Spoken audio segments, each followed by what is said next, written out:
You traded a state of undivided light for a specific physical coordinate. Entering this realm required a narrowing of perspective into a single constrained dimension. We perceive this world as a sequence. We count from one to the next, building a line that seems to go on forever. But this linear path is a boundary, the left-to edge of a much larger geometry. The building blocks of this line are the prime numbers. They are the structural DNA of our counting system, yet they appear at irregular intervals.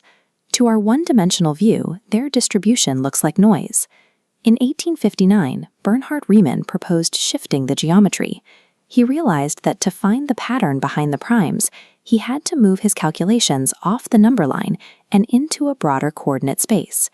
This move reveals that our visible world is merely the perimeter. To see the logic governing the primes, we have to map the hidden dimensions that support the line. When the number line expands into a two-dimensional grid, we enter the complex plane.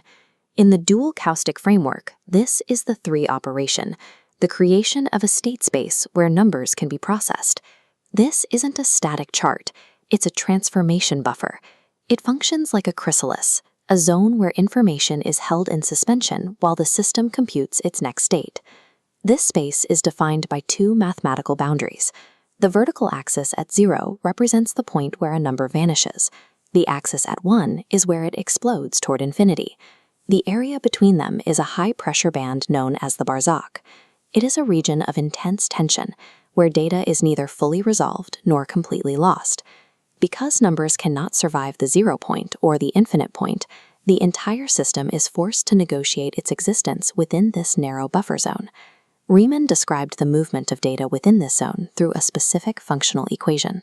This equation reveals a right-to mirror reflection. It shows that for every action or data point on one side of the buffer, there is a perfect corresponding reflection on the other. These reflections ensure that the system remains balanced. By accounting for every deviation with an equal and opposite value, the equation prevents the loss of energy or information as it moves through the buffer. This indicates the universe operates as a closed loop. Every isolated movement is caught by its own phase conjugate reflection, maintaining the structural stability of the whole. If the system is perfectly mirrored, what happens to the most critical pieces of data, the points where the function itself resolves? These are the non-trivial zeros, specific coordinates where the function intersects the barzakh. Every zero found so far lands exactly on the 1/2 axis, forming a single vertical line precisely at the midpoint between the void of 0 and the explosion of 1. These zeros act as messengers, the mercilin. Their alignment on the 1/2 line shows that the system has found its center of gravity, where the opposing pressures of the barzakh are perfectly canceled out. This alignment is the 7 operation, the meson, or the balance. It demonstrates that reality possesses a built-in equilibrium, ensuring that every piece of information is accounted for at the center of the loop. The Riemann hypothesis describes the architecture required for a system to reset without losing its data. It is the structural map of the universe surviving its own transition. You are a participant in this architecture.